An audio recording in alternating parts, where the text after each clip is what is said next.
Hey, what's up everybody? This is Superberg501 and today I want to go over an update for my Bleed Devastator build that allows you to solo challenge tier 15 expeditions with gold times. Now before we get into the video, only 6% of people that watch my videos are subscribed to my channel. So make sure to subscribe if you want to keep up with all of my videos. Now when I first went over this build, I was still able to do challenge tier 15 expeditions with gold times, just not all of them. Some of them were much more difficult for an anomaly focused build like this, but I have changed up some items and this is pretty close to being a god rolled version of this build. So first off, we have our skills, and first we have Earthquake. This is going to be our main damage ability. It's going to synergize with a lot of other parts of our build, and it's going to be our main way of applying bleed. This is our main spamming ability that's going to do a majority of our AoE damage. Then we have Golem. Now this is a massive damage reduction, but mainly this is going to be used to give us some pretty big damage buffs through our class passives, and then anytime we use it we also get that massive damage reduction. And then for our final skill we have Impale. Now this is our burst damage ability. This is also going to be a majority of the damage we're going to be dealing to bosses or elite enemies. It does a ridiculous amount of damage. It's going to be applying bleed. We have a bunch of different mods that synergize well with this. We're going to have tons of charges with this, and this is just going to be a massive burst damage ability that will also have some pretty big AoE potential because of some of our mods. So next up we have our class tree. So first we have Anomaly power. We have a reduction in the cooldown of our seismic abilities, which are our Impale and our Earthquake. We have more Anomaly power. We have a reduction to our protection skills, so our Golem. And the main reason we have Golem is so we get this 45% Anomaly power increase for 10 seconds after using it, and I mainly use it as a damage buffing ability. The damage reduction is nice, but with this specific build it's not that needed. But like I said, we get this massive Anomaly power increase after using it. Then we have resistance piercing, more Anomaly power. Then we have extend the range of what is considered close range, and this is to be tied with increase your armor by 7% for each enemy in close range. This is going to give us massive survivability, and then it will synergize with some other parts of our build. And then we have reduce seismic skills cooldown by 15% again, more Anomaly power. Then we do more damage to enemies with low health, so below 30%. We have more Anomaly power. Then we have bleeds do more damage, and then we are healed for 25% of our bleed damage. Now this is our main survivability of this build because we want to be applying bleed to everything, mainly through Earthquake, but also I use my melee ability a lot to apply bleed. And if we have bleed applied on even like 2 enemies, it's going to full heal us very quickly. Then we have skill leech by 6% for a little extra healing. Then we have increase your armor bonus by 40% of your Anomaly power, so we're much more tanky with this because we're mainly going to Anomaly power. Then we have increase your armor and resistances when your skills end. This will be up 100% of the time. Then we have our bleeds deal more damage, and then we increase the base damage of our seismic abilities, which Earthquake and Impale are our main damage from this build. So next up we have our weapons, and first we have the main weapon we're going to be using most of the time, which is Thunderbird. It's really good because it has status power, which is going to increase a lot of the damage we're dealing, but the main reason we're using it is because it comes with ultimate storm whip on it, which scales off of our damage increases, Anomaly power. Base on it does 75k damage on a 1 second cooldown, but this is massively increased, and you'll see we can commonly be hitting like 200k storm whips with this weapon, and we don't care at all about our base weapon damage. It's mainly to be constantly proccing our mods. Then we have Fortress, receive up to 43% weapon damage, receive up to 43% damage bonus based on your armor. Now this isn't any specific type of damage, it's only a damage increase, so it will increase everything. It will increase gun damage, status power, ability damage, absolutely everything, so it's massive. All the damage we're dealing is going to be increased, and we have 146k armor, which is massive, just baseline, and we're going to be getting pretty big increases while in combat with that, so it's going to be giving us the max amount the Fortress can give. And our secondary weapon is also very important. So I'm using Air of the Desert because it has Sandstorm on it, which you essentially just shoot an enemy. It creates a tornado that does over 200,000 damage over 5 seconds with a 5-second cooldown. This tornado scales off of status power and it scales off of Anomaly power, so it does a ridiculous amount of damage. And then we also have Ravenous Locust. That's a damage over time that lasts for 10 seconds. Does 250,000 over 10 seconds, but it's an AoE that hits everything around it that also applies weakness, making enemies do less damage to us. So essentially how this secondary weapon works is I will switch to it, shoot a shot on it, it'll apply both the mods, and I'll switch back to my Thunderbird. I'll wait, say 5 to 10 seconds, switch back to my Air of the Desert to reapply the mods. That's essentially all this weapon is used for. We just want to keep applying the 2 mods on this weapon. And both of these mods are scaling off Anomaly power. That's why based on they do so much damage, but they also scale off of status power, because once we switch back to our Thunderbird, you'll see in the footage, even if I have nothing else, I don't have bleeds on other enemies, I don't have any of that, if I just proc both my mods on this weapon, switch back to my Thunderbird, they will start procking for a ridiculous amount of damage. You'll see with no other damage increases that the Tornado is procking like 50,000 damage every time it deals damage. Our Ravenous Locust will be dealing like 30,000 damage every time it ticks damage. It's just a massive amount of AoE damage. So then we have our armor. Now the armor was the biggest changes for this build because we have pretty close to God rolls on every piece here, which massively increase our damage from the first iteration of this build. So first off, for our attribute tier list, we have Anomaly power first, cooldown reduction second, status power third, and skill life leech fourth. So that is our tier list for our attributes, and most of our pieces have the best of that. Our helm has skill life leech, which is still our fourth. We don't have cooldown on this, but we need our helmet for our tier set bonus. And then on our gloves, we have long range damage, which does suck, but pretty much everything past those 2 sets I just mentioned, everything else is God rolled with our armor. And it took so long for me to get this helmet to actually get the pieces we have now. So first for a helmet, we have Siege Commander's tier set, which increases our damage towards enemies bleeding by 50%. Both of our main abilities apply bleed. Our melees apply bleed, so pretty much everything will be bleeding. So we can do massive damage increase just with our tier set bonus. This helmet has Anomaly power, status power, skill life leech. Like I said, we need the helmet, but it's still decently rolled stats. For our mods, we have Ultimate Impaler. The skill can be activated 2 more times before triggering the cooldown. Our Impale is a massive burst damage ability. Being able to use it 2 more times before the cooldown is massive burst, as you'll see in the footage, but we also have a bunch of other talents for this ability that synergize well with this. It ends up coming out to be we have 4 charges of Impale that all hit 3 targets. Then we have Bloodshock. Earthquake inflicts bleeds on enemies hit by it. This is one of the most important mods of the build because our Earthquake is a main way where we're applying a bleed to enemies. Next up, we have our chest piece, another Seismic Commander's piece for our tier set bonus. This is a God roll piece. Anomaly power, cooldown reduction, status power, God rolled stats. On this, the first mod, Impale can strike additional targets. Like I said, now Impale can hit 3 targets, which turns it into a decent AoE ability because of how much damage the ability itself deals. Then we have Extra Quake. Our Earthquake can be used 1 additional time. And as we go over more mods, our Earthquake will end up coming out to having 3 charges that we can use every time. Next, we have our pants. Again, another Seismic Commander's piece. This is God rolled as well. Anomaly power, cooldown reduction, status power. The tier 3 for this, we have increased the damage out to enemies afflicted by bleed by 25%. So it's just half the tier set bonus. Pretty much everything's going to have bleed and just dealing damage increases to everything with bleed. Then we have Rivers of Blood. Impale now deals 50% additional damage to enemies afflicted by bleed. Like I said, everything's going to be bleeding. So now Impale not only can be used 4 times before the cooldown, and now it hits 3 enemies, but now when we hit anything that's bleeding, it's going to deal a ridiculous amount of damage. You'll see a majority of the time this is hitting over 500,000. It'll pretty much hit over 500,000 just with having bleed on enemies, not even having any of our other buffs active. So then we have our gloves, Anomaly power, cooldown reduction, both are top stats, but then we have long range damage. That's pretty much the one thing with this build I could probably do better is getting gloves with status power on them instead of that long range damage. But it took me so long to get even these pieces, so I'm pretty happy with how most of my pieces are rolled. Then we have Earthquake, increases our base damage of our Earthquake, 84,000 base damage increase. Our Earthquake is going to be dealing hundreds of thousands of damage, and it applies bleed to everything, and we can use it 3 times before cooldown. So like I said, that's our main damaging ability. Then we have Impaler. Impale can be used 1 additional time before the cooldown, and that does stack with our Helm mod that allows it to be used 2 more times. So like I said, we can use Impale 4 times before a cooldown. Then finally, we have our boots. This is another God rolled piece. Anomaly power, cooldown reduction, status power, God rolled stats. Then we have Sharpened Spike. Impale now deals 130,000 more damage. This is a big help to turning Impale into this burst most damaging ability. Then we have Second Quake on this as well, and this is a tier 3, so this allows us to use Earthquake one additional time, and this does stack with our other mod that allows Earthquake to be used an additional time, so Earthquake can be used 3 times before triggering the cooldown. Pretty much this tier 3 and the tier 1 mods for Earthquake do the same thing, but they stack. And this is going to be from another one of the Seismic Commander's pieces. I think it's from the boot if I'm not mistaken. So with all of these mods, it essentially changes our skills so Earthquake applies bleed to everything, has massive damage, and can be used 3 times before triggering the cooldown. Impale does massive damage, can be used 4 times before triggering the cooldown, does massive damage against bleeding enemies, and hits 3 targets with every single one. So both our abilities are essentially turned into damaging abilities that hit multiple targets, both apply bleed, and both get massive damage increases from synergizing with the rest of our build. So how this build is going to end up playing out is your Thunderbird is the main weapon you're going to be using to constantly deal damage. You're going to switch to Era of the Desert every time you want to apply your mods. So usually you would want to switch to it every 8 seconds, but it's hard to do that exact. But you're switching to this to hit 1 shot to apply your mods, switch back to your Thunderbird. Then for your abilities, the main thing you're going to be doing, you're going to be spamming out your Earthquakes all at the same time to apply bleed to everything, do massive damage. You're going to be using your Golem mainly as a damage increasing ability because we're already super tanky without it. Then Impale, you're mainly going to be using on things that you've already applied bleed to. So you'll do all 3 of your Earthquakes, probably have a Golem popped before you use your Earthquakes. Then when everything's bleeding, you're going to spam out your 4 Impales. By that point, pretty much anything you're damaging that's not a boss is going to be dead by the time you get done using all of your abilities. And then in between that, you're just going to be weaving in your Thunderbird Storm Whip procs and switching to Air of the Desert, like I said, to keep its mods procced on enemies and dealing damage. So that is the entirety of my second version of this Anomaly powered Devastator build. Subscribe if you want to see more Outriders or other videos. Leave a like if you liked the video. Leave a comment down below what you guys think about this build, and thanks for watching.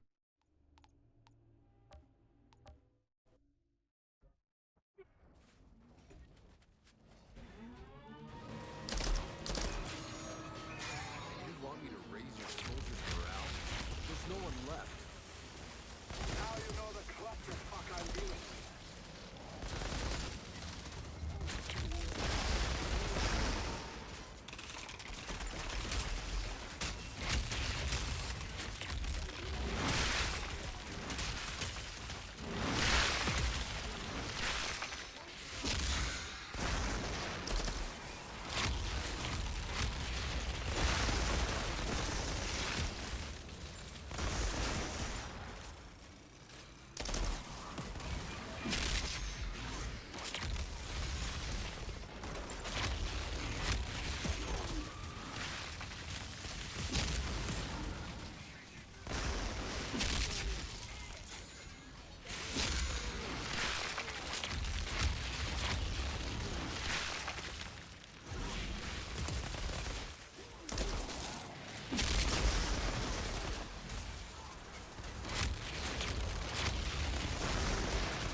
Military support incoming!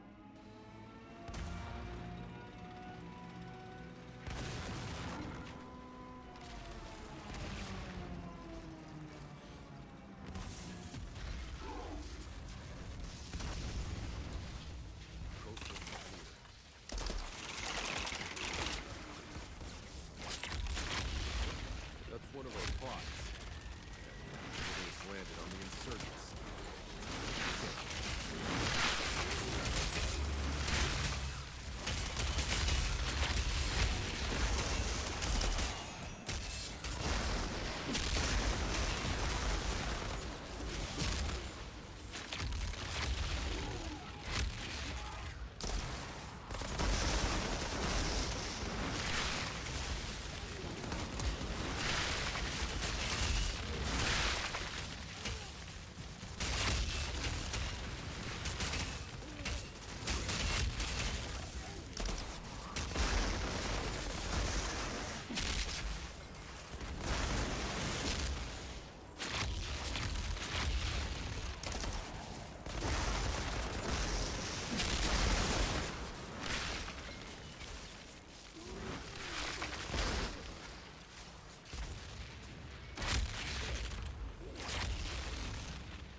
You again.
Remember that freak I fought last time? The one who nearly buried me alive? Am I gonna have to dig you out of the rubble again? He's sung his last, and the pod's ours. Great! Then